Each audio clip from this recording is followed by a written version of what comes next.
Welcome, everybody. You ever feel like your life is just too complicated? There's too much family drama going on. You don't know who you love sexually and who you're related to. Sometimes it's both. Welcome to the attic. It's VC's Pieces.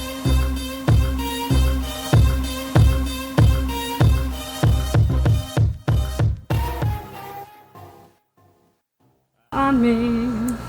I don't want a kid to cry on me. Oh, this is going good. Well, you might not have that choice because Sarah's in here and I'm not getting up to open the door. You know, you might not have that choice. Welcome, Smelcom. Dear listener, you do have that choice, and for some reason you're choosing to listen. Thanks. Dearly. Hey, thanks. Good job. Thanks. Thanks from me, Tia. And also me, Katie. From you to you. From you to you. From you to you, this episode of VC's Pieces podcast is brought to you by Smothering Humidity. The Inferno is what Mr. Weatherman said. Mr. Weatherman said Weatherman. Inferno. So you're probably might be hearing in the background the dulcet whir of the air conditioner. You're gonna have to deal with that. Yeah, because we ain't dealing with the other. Being anywhere else at ATM at the moment. Yeah. And here we are. We're down to the midway point of these orphan childs. Brooke. Yeah, I feel like there's not a funny way to say that.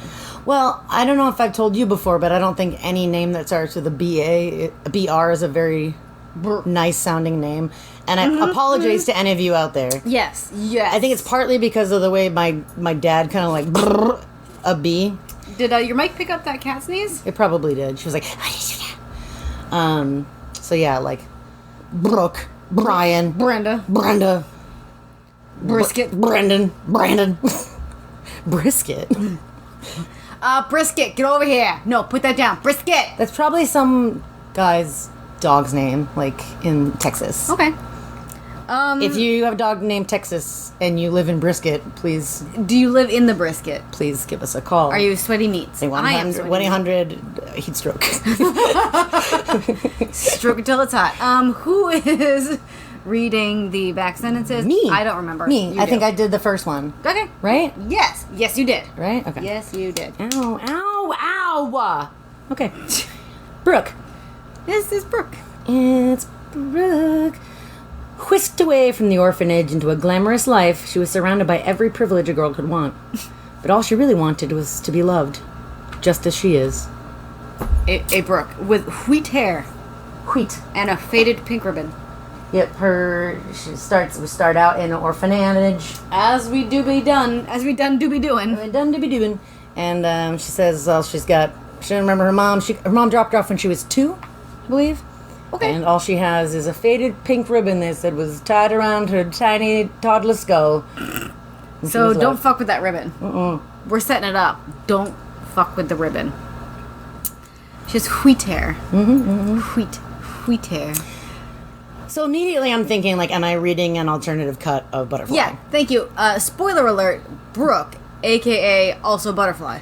Yeah, kinda. It's like he couldn't figure it out. He's like, you know what I'm fucking do too. So Brooke is Butterfly. Again, spoiler alert, except you switch out, instead of ballet, it's beauty pageants. Yeah. The end. It's model, actor/model. Model beauty pageant. So, because, it starts with, the prospective adoptive parents coming in, and immediately prospective adoptive mom, Pamela, is like, she's got perfect posture. Look at her posture. Don't you think we look like twins? It's Peter and Pamela Thompson. She is movie star gorgeous he, distinguished as a president. Wearing a camel hair coat. He's got camels. Brooke of perfect posture, who somehow does and does not look like Pamela. Good knuckles, but bad nails. But she's also said that she had, like, exquisite fingies. So instead of exquisite toesies, we have, like, fingies. She was like, look at those knuckles. No, she liked her knuckles. Yeah, I know. Like, yeah. Like, ooh, look at those. But then she was like, oh my God, like, nails. who is trimming your nails? Your nails look fucked. And the orphanage lady was like, they do their own nails. And Pamela's like, no. Excuse me. We have people to do that. A week is too long to wait for this Brookins. Yep, so, like, she's like, we'll take her. And the lady's like, well, that's not how it works. And she's like, Peter, could you? And he's like, oh, can I use your phone? May I make the calls? And she was like, I'm just trying to go by the book. He's like, exactly. Let me use your phone. Exactly. I'm going to use the phone and make sure we're all reading from the same book. If you know what I mean. Pamela is 32, but looks so good and young. What Brooke guessed that she was 25 or something. And she's like, see that? 25. Which I don't really feel like there's that much of an age difference. Like, it's not huge. You don't get super hard. If you look hard at 32, I'm sorry. Especially if you're like living the lap of luxury life. If you're lapping it up. But this is also the author that says that 50-year-olds are basically old crones. Yes. Brooke, haggard. Brooke is good at sports, but Pamela says she will model. Yeah, she is a sporty spice, but that will not do. Which we haven't had a sport queen yet. No, we have not. That was pretty interesting. It was just like, she's like, so do you like this? Do you like this? And I don't know if it was the orphanage lady or if it was her. She's like, I think the orphanage lady, she's like really good at sports. And Pamela was like, no. She's not going to be in the back of some sports magazine. She's going to be the cover of a fashion magazine. Brooke knows nothing about her birth mom except she was too young. Yeah. There was a timestamp here. Yep. Brooke was talking about how she, like, one of her few clothing possessions was a Yankees t-shirt that she had traded a Party of Five poster for. Party of Five was on from 94 to 2000. There we go. And for some reason, a man is wearing a camel hair coat in that time as well. I feel like that's a real, like, 60s, 70s vibe. Yep. Brooke wonders to herself, don't rich folks like Peter and Pamela have people to look at orphans for them? That's a real personal decision. Why would you I feel like that tracks though for like rich people. Like they're gonna go scout for them because they don't have the time. They're gonna go like pre-check, TSA pre-board. Yeah, the orphans. I'm gonna scour these. Hey, maybe she done been scoured. Oh yeah, she doesn't know. Maybe she doesn't know. They could have been looking for Pammy lookalikes.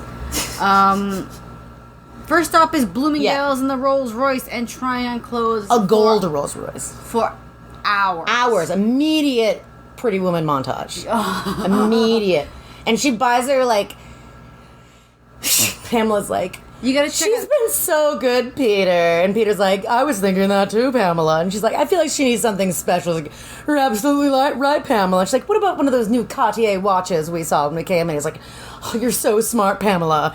And apparently it was just like, I mean, it's a Cartier watch for a fucking 14-year-old or some shit. How old is it? Yeah. I don't know. Yeah. 1,300? And then 11, 17? And then, I don't know if this was in the store or at the home, but I wrote, instant fashion show. Like when you got home from Levinsky's or Laverdier's. Oh, yeah. Oh, my God. Unlocked a memory. Oh, my God. Core memory unlocked. You would put on your outfit and like... Even though you just tried it on, yeah. Walk the living room and your dad would be like, oh, yeah, look at that. Yeah. Like, because your mom would be like, look at what I spent your money on. And the dad's like, great. Go put on the other one. Yeah, go put the corduroy.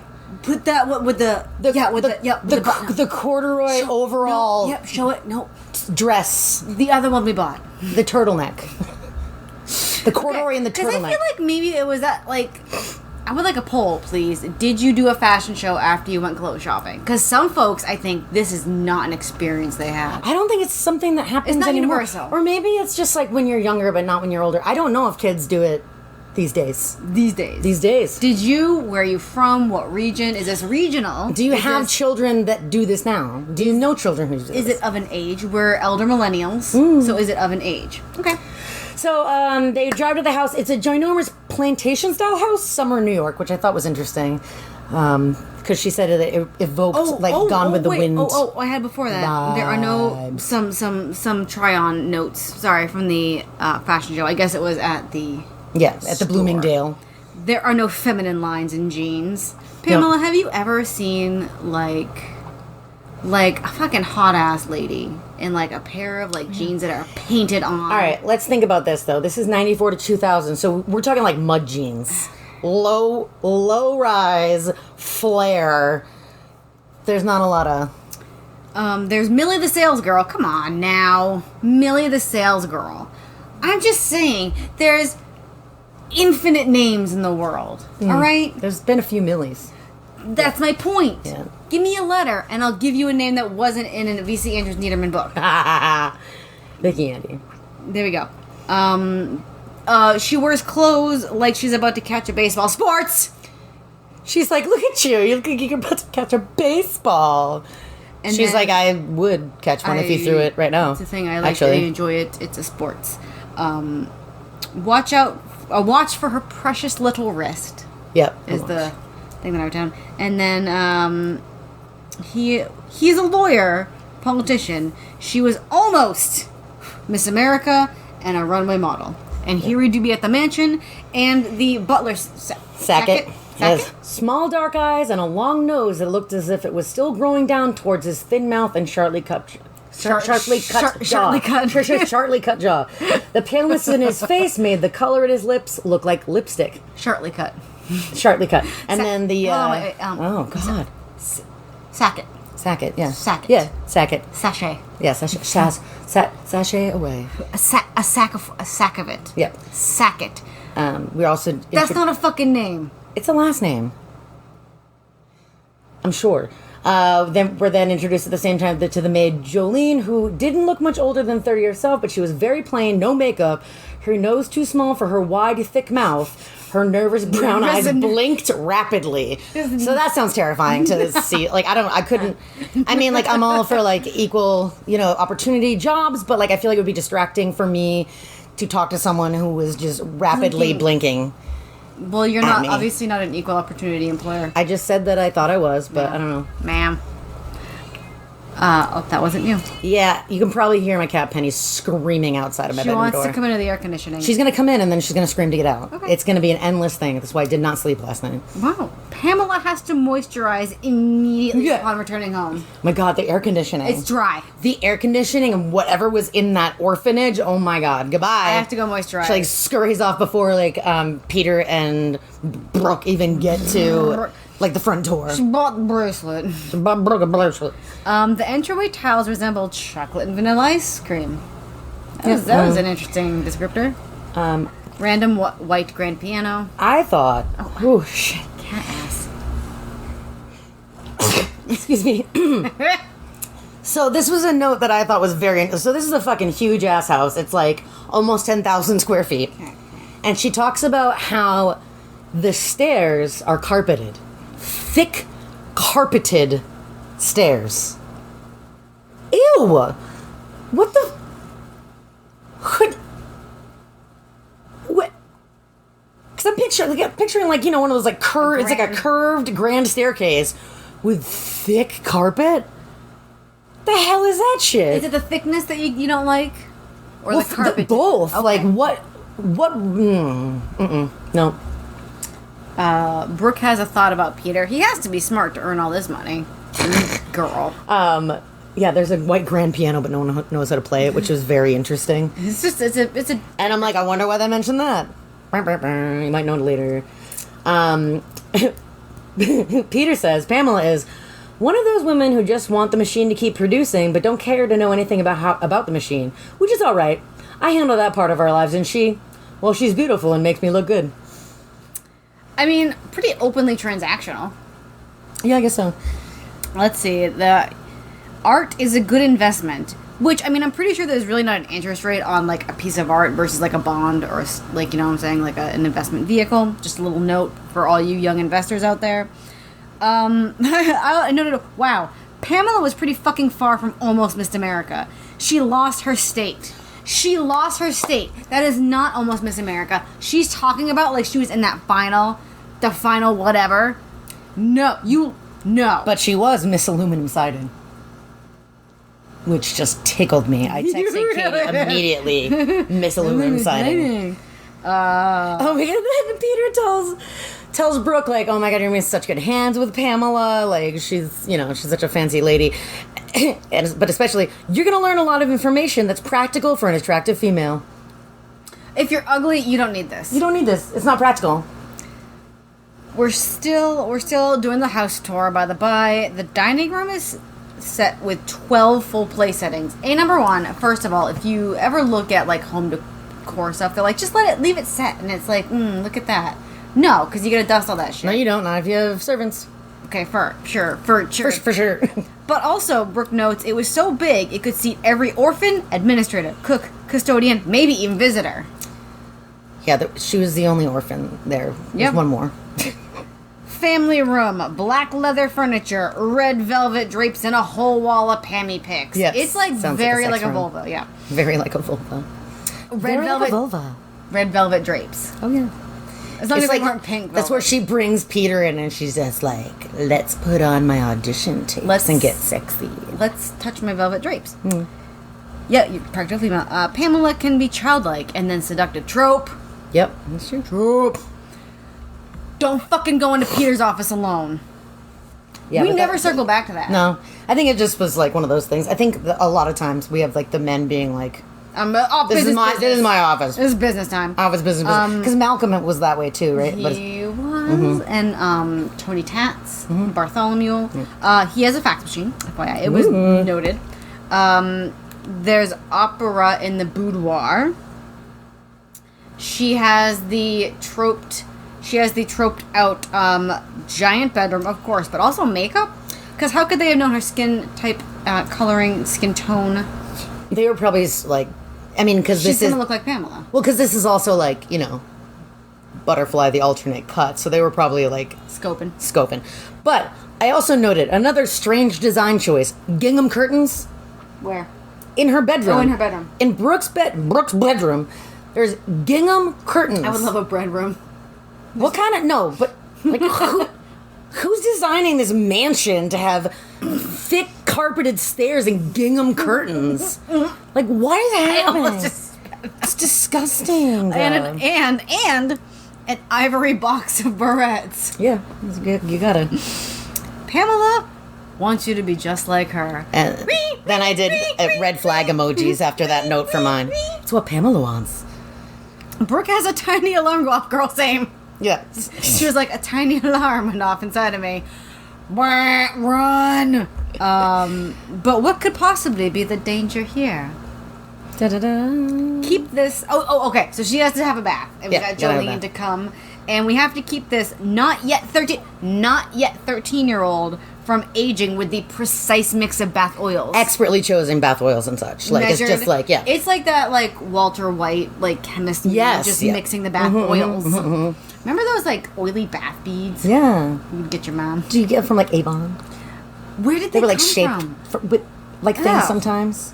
They were, like, a pearlescent Yeah. coating. I don't know. Send us some oily bath Oil it pods. up. Pamela advises a daily bath to clean the poison from the pores. Oh, my God. She's, like, comes in when Brooke is, like, getting out of the tub. And she's like... Did you wash your hair? She's like, you have a perky little figure. But I don't know how I didn't notice your, really muscly man shoulders. Ooh, look at those. Like, muscly, manly shoulders. Pamela, kind of holds Brooke's head underwater to rinse a shampoo. Yeah. Like, just like a little bit. Yep. Just like a light of that. Here comes Pamela with the antitoxin talk. She was like, toxins this, toxins that.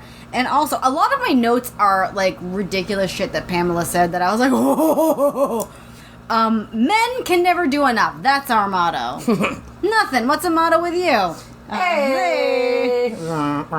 Brooke too muscular, and even though her breasts are just forming, it's never too early to be worried about sagging. Yeah, definitely not.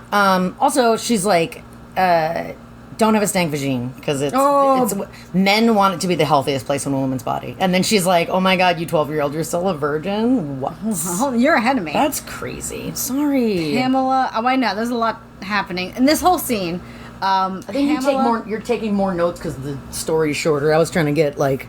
Yeah, I wanted to make sure we had enough to talk about. We have enough. Pamela, while drying Brooke's hair, it's as if I'm starting over. Yeah. OMG with the manly shoulders, because she immediately starts talking about it like a fuck ton. She has pill-pushing supplements for hormone health. And right to the pageant, bidet every day, don't want twat stink, sex is your treasure, and cutting up her jeans and t-shirt. Yeah, she like immediately is like, oh God, and just like takes scissors and slices up her shit. Which is a little extra. Fuck. Ew. The dress that Pamela picks emphasizes her manly shoulders. Oh my fuck, why didn't I see this before? She's like, see, this is why you have to try things on at home too, because the lighting is different. Like, it seems like from the orphanage to the house, she just bulked up. She did. She was pumping creatine shakes. Like, I don't know. Like, did they forget to take, like, a clothes hanger out of the back of the dress and it's just, like, sticking? I don't know. It's just sticking. And then they do it's makeup time, and it's like a full face, like Kim K, like contour event. But so Pamela's like, go pick out the shoes, and then she's like, she couldn't pick out the shoes that matched because she's a sport queen. She's like, which one? She's like, those ones, idiot. The ones that match the dress. She's like, oh, okay, asshole. So Pamela's bedroom. Let's go sit with Pam Dam. It's full of mirrors, and the bed is the stage in which she can watch herself fuck. Which I'm not gonna kink shame. Pamela seems to just get off on herself. Yeah, it works. Yeah, it says that her mirrored, whatchamacallit, like, vanity table, you can see any, like, area of, like, any angle of her face. When they see how good I look from the back, they'll be dying to see my face. I love that, though, actually. This is like, okay. I mean, did he intend that double entendre? Or we're just perverted. And she also says, we're perverted. Just us. Call me Pamela. Even though I want to be known as your mother, I want people to think we look like sisters. Okay, fucking genetics is genetics. It wouldn't matter if you're sisters or... But like, I just didn't get it. The relation doesn't matter. What? Because she didn't want people to think she was old enough to have a 12-year-old. Yeah.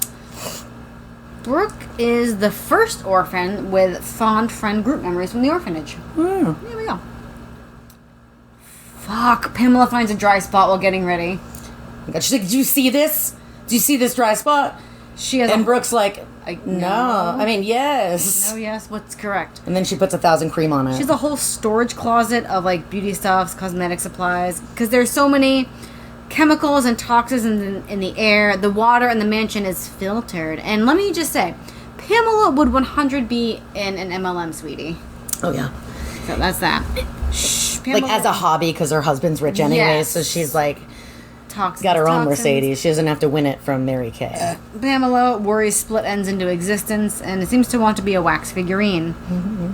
She needs to chant her way into wrinkle-free skin. She has a chanting person to do meditations to chant away the wrinkles. Yep. So at one point she asks Brooke to look at her son, and Brooke's like, I don't know what we're looking at, and she says, squinting gives you wrinkles. Pamela R.E. Peter, I didn't just marry for money and power. He's also handsome. Okay, great. How much do you know about sex, my child? Men only see you as a vessel of pleasure into which they can dip. And then she refers to their dicks as their telescopes. They're telescopes. What? What? Oh my god. What? Telescopes. What? And she's like, because they get bigger. And Brooke's is that like, what that is? Well, it was funny because she kind of like said that to Brooke, and Brooke's like, I guess. What? They have a. Was it? Yeah. They give this preteen some champagne. Just let your lips just touch. Like I couldn't handle Pamela. Like everything she said was ridiculous enough that I wanted to make sure we laughed about it. All right. Just let your lips just touch the liquid. Everything you do must be dainty and feminine. Brooke wipes her mouth like she's at a hot dog stand. What? Same. Same. Is that Also, an expression? I mean, I don't know, but it made me want to go find a hot dog stand and lament the fact that we just don't have hot dog stands around. I feel like you have to go to a fucking sporting event. We'll offline this, but there is one that goes around my town. FYI. Oh wait, that one is still around? No, it's another one. Not Dawn's. It's another one trying to be that one. Okay. It's an indulgent dinner, but normally I just call them P&P. Peter and Pamela are calorie conscious. Pamela excuses herself, and when Brooke checks in on her, it's vomit town. Yeah, she totally purges their fancy lobster dinner that they have. Yep. There we go. She's like, "What? I'm fine." She was like, "Did Peter send you?" Which is a plot line that is just ripe. It is ripe for the regular trope of a daddy not daddy getting too close to the daughter not daughter, bonding over mother who has bulimia. Mother not mother who's having bulimia. Pamela's rip shit about the ribbon because Brooke saved her mommy ribbon. Yeah, and Peter's like, dude, maybe you should just fucking chill. Like, she's like, why would you want to remember that? He's like, I don't think you're like thinking about this the right way. Like, maybe you just fucking chill a little bit. P and P are blue bloods and come from the best stock. When people look at you, they're also looking at me. Brooke appropriately says she needs more time to adjust to being an instant blue blood. Pammy's pissed that Brooke doesn't take manicures more seriously. This is your first 12 hours in my home.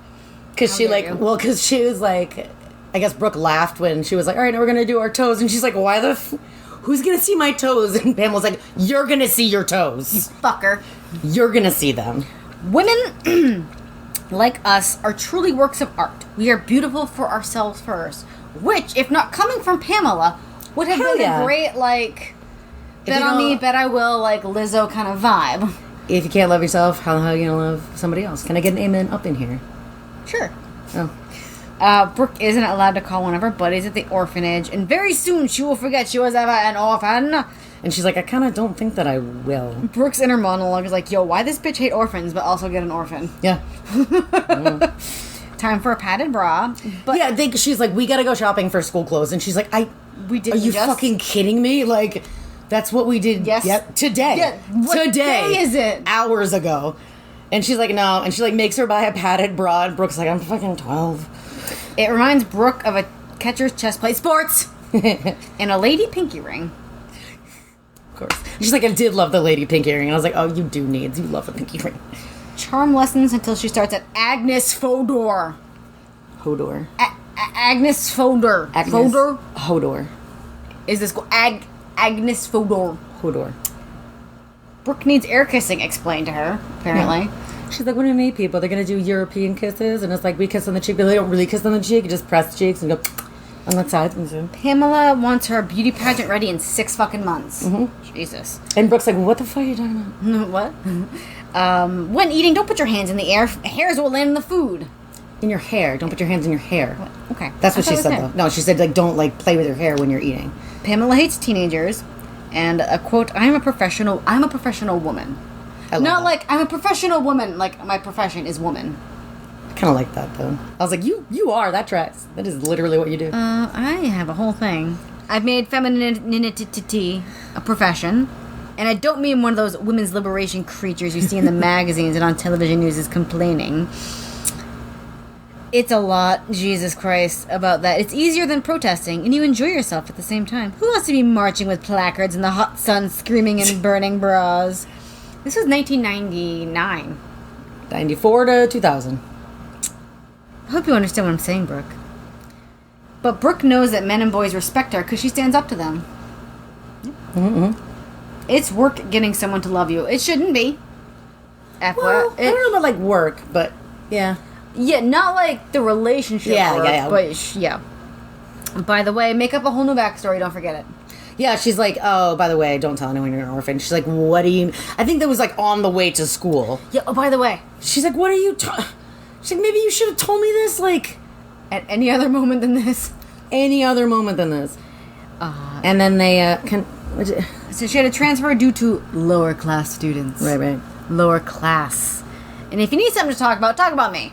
Yeah, just like tell them about my pageants and that I'm beautiful and all this stuff. Agnes Fodor looks like an old age home. Mrs. Harper has a flat face and no wrinkles, just like a piece of paper she is. Yep, she's a spoon. The lockers have no locks and no one smokes. These girls clean up after themselves and don't shout between classes. Yeah, she's all like, our girls this and our girls do this and our girls never do this. Our girls don't do this and our girls do this. There's never violence. There's judicial committees and self-policing. And Brooke's like, oh, judicial committees for girls who follow the rules. And she's like, we had like one incident last year. Which Mrs. Harper does not like. He does not like. It is unusual to admit a student who hasn't had a history of proper breeding. Oof. Honk. Oh, this is the whole description of the Friends, which I'm sure you wrote down. No. Go for it. I don't want to. I just, I wrote, really small. Yeah, so if we found out... You want me to read it? Sure. We find out, though, that Brooke is not a perfect student, which I thought was very interesting. Who's Margaret Wilson, though? There's no information about her. She's pleased to meet her. Before I could respond, the shorter, dark-haired girl behind her continued, I'm Heather Harper, Miss Harper's niece. Miss Harper's niece. She added, somewhat smugly. I'm Lisa Donald, said a girl with the hair the color of rust and the greenest eyes I'd ever seen. Rust. She looked older than everyone else because she had a bosom even fuller looking than my fake one. As well as a more knowing, more sophisticated glint in her eyes. So many descriptions. I didn't commit any of this to memory. When it was like girl talking, it was just like girl talking. Yeah, it was hard. Eva Jensen, a Scandinavian-looking blonde girl, said her face had hard, sharp features and she was very thin. My name is Rosemary Gillian, said a girl with brown hair. She had a dimple in her cheek and a slightly cleft chin under thick, full lips. Just slightly. Thick. I thought she had an impish gleam in her eyes, especially the way she smiled at the other girls after she spoke. Helen Baldwin, said the girl who had first looked at me with great interest. Okay, that's it, Mr. Ridley said. Because she immediately goes into English class or something? Okay, anyways. My note just said Heather Harper is the mean one. The other girls seem fine. Mrs. Harper's niece tries to get under Brooke's skin, but the other girls shut her down. And then Heather gives it the old, I was just kidding, that old chestnut. Eva has no friends. Touche, whatever that means. Brooke acts too grateful to be from a rich family. I liked that. But, like, someone says that nicely to her. Oh, boy. It's softball time. Brooke really misses it, even though it's been days, ? Girl who sucks at being a pitcher is real mad about switching with Brooke. Oh, yeah. Coach, modesty here is as rare as poverty. What a setup for Brooke to hit a grand slam. Good thing that chunky girl lowered the plates for the sports stuff. She was chunky. There was a girl. Chunky. Everyone loves a grand slam, I do suppose. And then Coach demands Brooke sign up for softball. And everyone is talking about the home run. Everyone's talking about it. You know, it's just gym class. Well, they have a really shit softball team with a bunch of, like, rich kids who were just, like, my doctor told me to refrain from any activities or balls fly at my nose. Yes, correctamundo. Like from Clueless? Yeah, I got it. Okay. Piano lessons it is with the gravy-splattered professor. Yeah, I like that. Professor Wartzman apparently has a bald head that looks gravy-splattered. You know what? Even though I just said it, hearing it's gross. Choke on the words gravy-splattered. And Brooke's like, because, like, she just comes home and it's Pamela's time. like, oh, hey, guess what? This is happening. And she's like, hey, girl, it's piano time. She's like, I don't want to do this. Piano lessons. I want to be on the softball team. Like, that's, like, I did a great thing. And Pamela's like, sport? No, like, what are you talking about? What is that's a home what? That's not going to fly in the pageant. What did you do? You need a talent. You kick a field goal? I don't understand. You need a talent in the pageant, and it's piano. Go. And so she runs away and cries in her room. And then Peter comes soft-a-knocking. He's like, what's up? And he's like, oh my God, you hit a home run? No shit. That's pretty cool. And he's like, we'll figure out a way for you to do both. Don't worry. Yeah, Brooke says, she's like, I have no musical talent. And Pamela Ding-Dong's like, we just never had the opportunity. That is true. She does a stompy stare cry. Peter says Brooke's too young to know what she wants. He is talking to a 12-year-old and he's kind of saying, like, I read it as, like, you haven't had a lot of experiences yet, so keep an open mind. That's what I got from him. And Peter says to her, it's like someone who's never tasted caviar saying they don't like caviar. Mm-hmm. Could we have had a more, like... rich person bullshit trope? Peacemaker Peter proposes softball and piano as long as the homework gets done. Pamela is an expert at small talk. Just don't ask her to remember anything. Yeah. She'll just, like, talk and then, like, what are you talking about? She's like, what? What's who talking about? When sports are added to the Miss America pageant, Pamela will be interested. We're back at sports, and I throw Cora rig.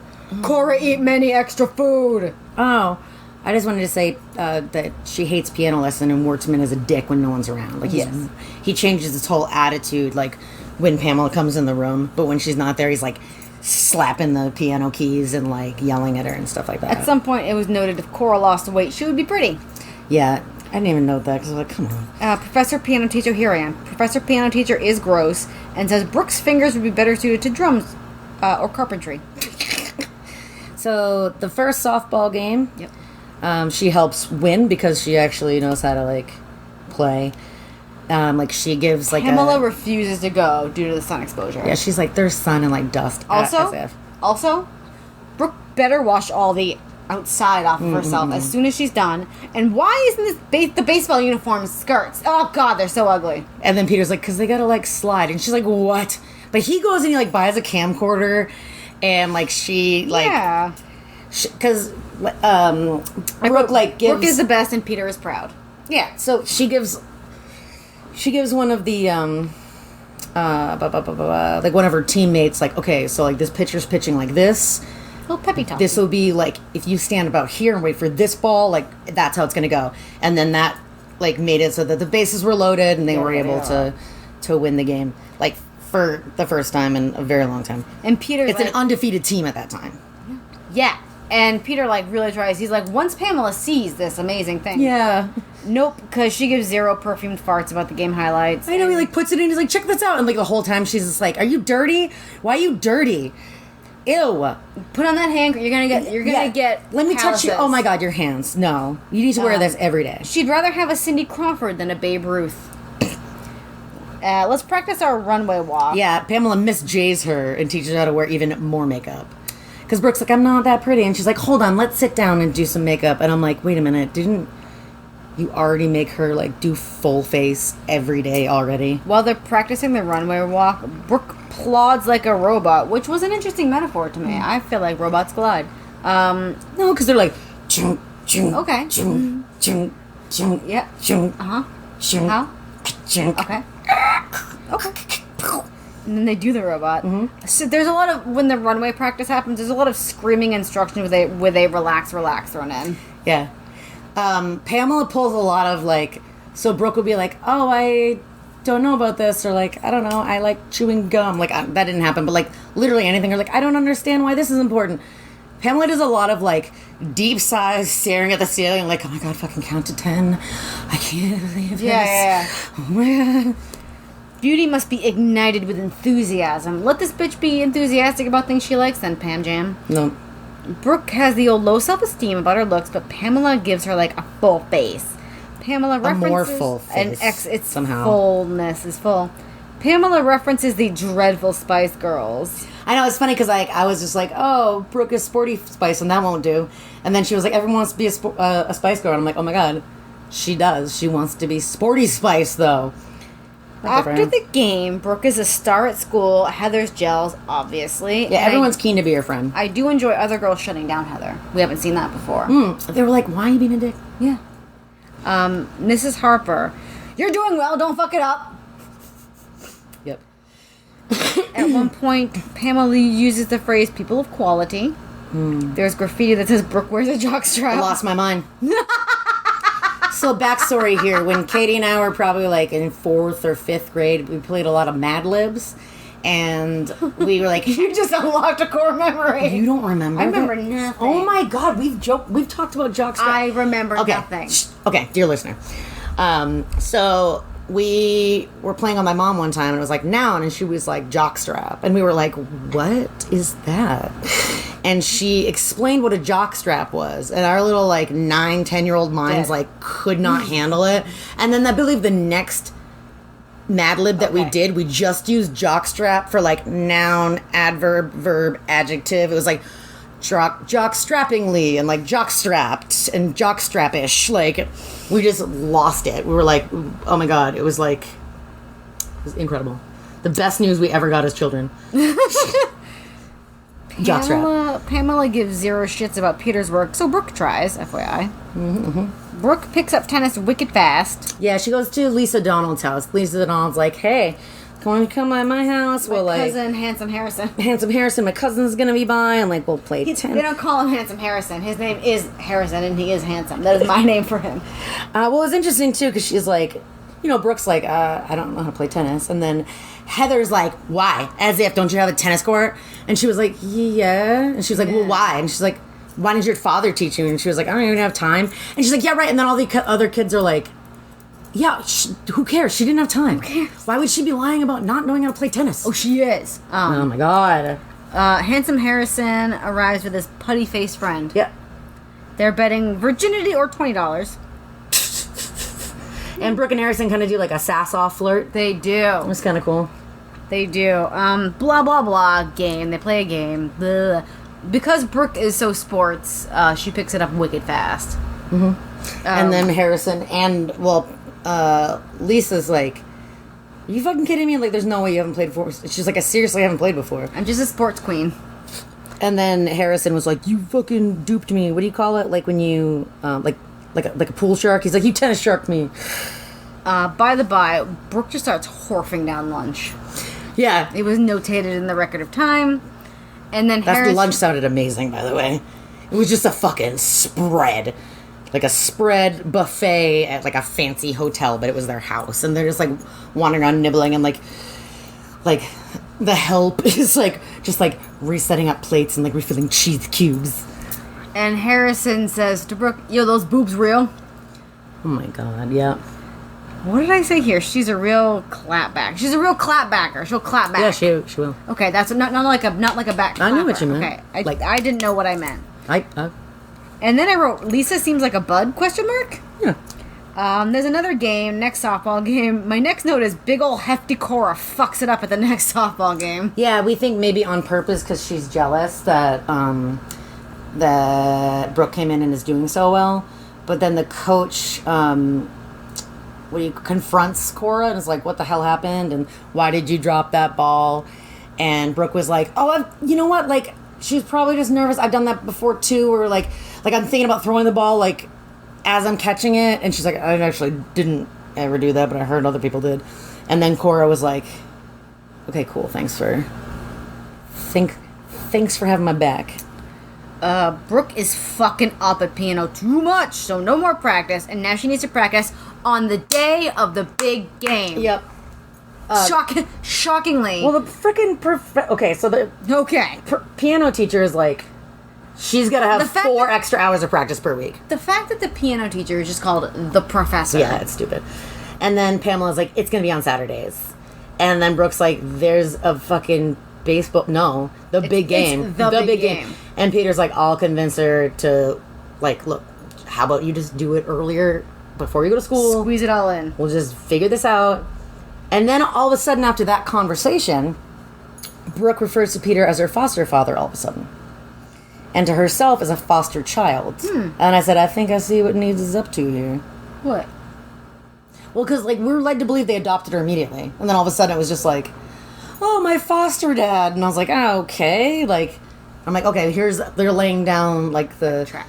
They're laying down a sheet of impermanence. Brooke says to herself, if I wanted parents and a home, I had to be obedient. That's sad. The ball field is a mess, and Brooke is getting bug bites, but you better not spray bug repellent. Toxins. Oh my gosh. So she comes home and she's got like 2 bug bites on her neck. It's a twist on an old classic. Scorching steam instead of a scalding steam bath, yep. And then she scrubs her afterwards. But, like, honestly, all of this psychotic scrubbing is going to make her more red and irritated. Yep. No, I know. By the way. That's what she was saying. She was like, I looked worse than when it came out. And it was amazing, too. Pamela's like, oh, God, you're still too much late. It's even worse. I'm going to have to have you see my doctor. Maybe you need feminine hormones. Yep. Even your breasts are little puffs of muscle. Puffsels. Little puffles. Pamela, she's making a complaint at the school because sports are for boys, not according to Title IX. Brooke must have fucked up hormones because she thinks like a boy. And then, here's my next note. It's legit the big game, blah, blah, blah, sports. Because it's like a lot of, like, it was the bottom of the bases were bleh. I swung a You played softball, though, at least. Did I enjoy it? I don't know. I mean, I didn't know these. I figured at least remember some terms. But she keeps talking about Mr. Rudley, and I was like, who the fuck is Mr. Rudley? But now that I reread the descriptions about your notes, about the friends, I guess he was the English teacher we saw for 1/2 of a second before. It made it seem like, oh, my champion person who has always believed in me, Mr. Rudley. No. He's just a nice teacher who showed up for the big game. I also asked myself, why is Heather on the team? But perhaps they didn't have enough, like... Yeah, and she probably like, this is going to look good on my transcript for college. I'm going to be in sports. Surprising, literally 0 readers. Brooke bangs out a homer and saves the day. Yep. Like home run out of the field. Knock out some dingers. And they're like, and Lisa's like, fucking Ranger at my place. Fucking Ranger. Let's go. And Brooke's like, sick. I don't know how she gets home. I think one of her friend's brothers or something. Yeah, she gets to the game because Peter is out on business. Peter's on business. Pamela's like, no, I have a fucking massage or some shit. So someone drops her off at the game and at home. So Brooke comes a bustling in. So excited and proud. No party. Photo shoot only. Yeah, Pamela's in a tizzy. She's like, how did I forget? I can't believe I forgot about this. I thought about like other things. It must be all this sports talk. Blah, blah, blah. You need professional shots for the pageant, and they're now. It's happening now. Yeah, the photographer should have been here, so get ready. And she's like, but can we go to the party? And she's like, get ready. Yeah. Do you have any notes? Because these are my notes for the next few pages. Photographer, nice. Muscles, too many. Peter, absent. Yeah, pretty much. Like, the photographer was nice. Like, he could tell that she wasn't, like, into it. And so, like, he comes over and he's like, listen, you just got to kind of go with it. And it'll be over faster. And she was like, cool, okay, thanks, bro. And then they get through it. But, The photographer offers to drive her to the party. And he's like, I got a couple of kids. Like, I can see that, nice. Like, this is really important to you. So, sure, I'm going that way. I'm going by that mansion. Let me drop you off. And he was just like, oh, shit, really? The home run? Shit, you did a home run? Yeah, like, I don't know, it was just, he was cool. He was fine. There's a very great party with the ominous chapter ender. Nothing could put a dark cloud over this day. No. Lisa also refers to, like, her cousin. Her cousin is referred to as her brother. It was like Lisa's brother and his friends were off gossiping. She doesn't have a fucking brother. It's her fucking cousin, Handsome Harrison. Heather now knows about Brooke, but really it's Mrs. Harper's big mouth. Like, as if, though. Yeah, she's like, I overheard my aunt talking about you and how you were an orphan. Like, who was she talking to at this party about it? It was notated there were, like, teachers there at this fucking rager. And it really bums Brooke out. And, like, that sucked, because she was just like, oh my God. Like, I'm having about this. Well, no, like, she was having such a good time and being, like, really feeling like herself. Like, she didn't have to, like, pretend to be doing, like, she was just like, this is awesome. People are excited about something that I'm excited about. Yep. I'm with, like, peers and I'm at a party and wow. People are enjoying the thing that I am good at and that I like doing. Mm-hmm. And I'm getting that. She's like, I do not have that at home right now, so this rules. I noted, proud Peter. If there was a compromise on the wind, Peter would smell it. I like that. There's a predictably weird vibe at school on Monday. Yeah, of course, she tells the other girls. Secret's out, but at least Brooke made All-Stars. Yeah, she they snob at Brooke. Like Lisa was like, and I knew that's why you played tennis. And she's like, how does that make sense? I was in an orphanage when I have a tennis court. I was in a tennis orphan. They're like, you were being a phony. And she was like, I literally was told I was not allowed to talk to you. Okay, fine, whatever, bye. Brooke's, Pamela's been out of the picture since the photo shoot. That goes nowhere, but I was like, what's happening? Brooke very smartly lets Pamela know the secret is out and who to blame. She's like, look, people know, and it wasn't my fucking fault. Yep. Pamela will sue! And then Peter's like, you can't sue. Yeah, he's like, I'm a lawyer.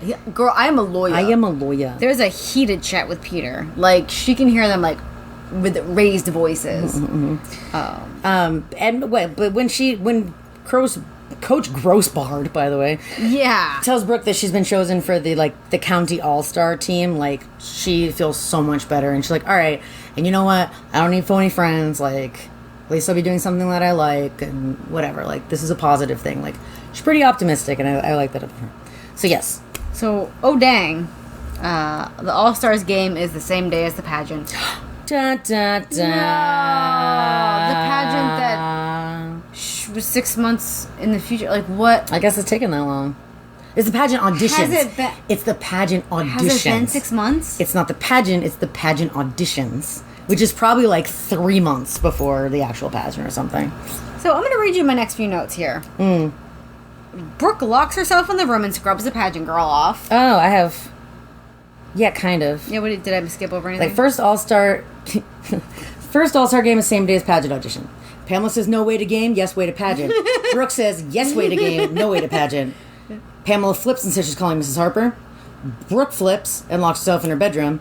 Pamela flips at the locked door, tells her she's off the team. Spoiler. Yep. So Pammy's pissed about she's like, how the fuck dare you lock this door?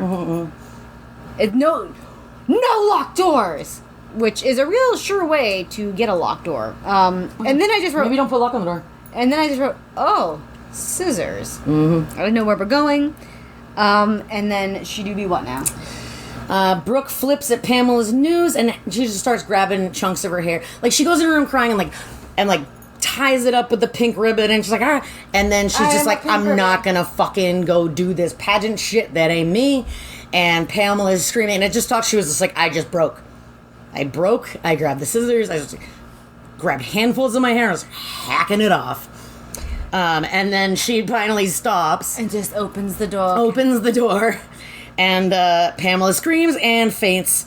And now we're at the epilogue. Oh. It also is notated that, like, Peter got weak in the knees, too. I think he was just shocked. Okay, I thought it was the hack, because I wrote, this hair hack is enough to send both of these fools into a shock and collapse event. No, he Pamela, I'll believe, but Peter, because I thought he was like, oh my. No, she fell on him. Pamela fell on him. Okay. He just, like, he looked around and was just like, oh, like, you know, because you're going to be kind of shocked to see someone get that passionate about and, like, upset to do that, you know what I mean? Pamela has aged years and moments, she claims. Yeah, so she's gonna go through months of like reconstructive therapy with her gurus and her lotions. Much like Celine before her, but Brooke feels stronger than ever. She's like, great. Let's get the fuck out of here. She takes a limo to the group home. She's like, I put on a baseball cap. That was Peter's idea. That felt cool. She just put it like over her hacked hair. It talks about her going outside and the breeze like lifted the tiny wisps that were left. Hey, shoo. Gordon now makes his appearance shirtless with a pickaxe. Little extra Gordo. The end. She's there. Yeah, she goes to Lakewood House, meets Crystal, whose only feature we know is her glasses, and Janet. Like, she gets there before the kids are... all the they're in school. They're all at school, and she has like 1,001 luggages, and Gordon's like, "What the fuck?" And she's like, "I don't even want this shit." And he was like, "All right." She was like, "Yeah, don't worry, I'm gonna be throwing some of it out. I can carry it myself." And he's like, "Okay, girl." She has a single room right now, which is good for all of her luggage. So she goes and sits on a hill, looks at the lake, hears the bus, and of course, the only two people who come over, wandering over, Crystal and Janet. And, she may be a sport queen, but she never got any knuckleball, if I can say that. She's fucking 12. Would you stop? No, because every other child in these books is asexualized. I'm just saying, there was no romantic arc aside from Handsome Harrison. Oh, yeah, okay. Simply making a finger. You said it gross. Yeah, you said it gross. You said it gross for jokes. You said it gross to upset me. Yeah, so that's Brooke. All right, we're 3/4 of a cup done with the cup full of orphans. We have a quarter of a cup left of Orphan to finish this Orphan. It's like a recipe quiche. It's like an Orphan quiche. What? Delicious. Yeah. Please send in your recipes for Orphan quiche to vcspiecespodcast@gmail.com. How many parts and pieces? I do enjoy that we had a sport lady. Mm-hmm. We had never had a sport lady before. I hope we get sport ladies in the future. It's a bit tiring. The beauty lady. Well, also she was just like, I'm pretty plain. Like, and then like makeup. She was like, oh, do you look pretty or something? Like, I don't know. But also like, it's okay to like not be up your own ass. Like, it wasn't like she was upset about it. Like, I'm ugly. She was just like, I don't fucking feel like a pageant queen. You know, it wasn't. She didn't have, like, a low self-esteem about how she looked. She just was like, that's not something important to me at all. Yeah. So I did like that. And also we had our first protagonist that, like, wasn't just super great student. She was just, like, a mediocre student. Did they say that? Yeah. Okay. All right. Because I said that before. I was like, oh, my God, she's not a perfect student. But she had that, like... Okay. You're right. Okay. But she was held in esteem by... the school due to the sports. I don't know. I think that Miss What's-Her-Face Harper was just like, I got your transcripts, like, you're gonna have to do better here, like, you were kind of like middle of the road. So you were probably watching Party of Five and Dancing with the Spice Girls. Nice. So yeah, we're gonna stop this episode, immediately go diving into the last quarter cup of the Orphans. It's a cup of soup. It's a bitter cup. The next one. Yeah, I'm not interested. We'll get there. Yeah, anyways. We'll get there. You'll get there in a couple weeks. We'll get there now. Right the fuck now. And gird yourself. Goodbye. Goodbye, I love you. Thanks Thanks for listening to Reese's Pieces podcast. We hope you enjoyed it. Technical support provided by Boo and Matt. Thanks for answering all of my stupid questions. Music is Dust in My Attic by Brooke MC, used under a Creative Commons license. Email us at vcspiecespodcast@gmail.com with your thoughts or comments. You can also follow us on Instagram. We are at Reese's Pieces Podcast. New episodes are released every other Friday to give you time to read along. In the meantime, manifest a mommy, daydream up a daddy. And for God's sake, I got too much Right, dust in my adopted. attic, addicted to the magic, the heroes in the static.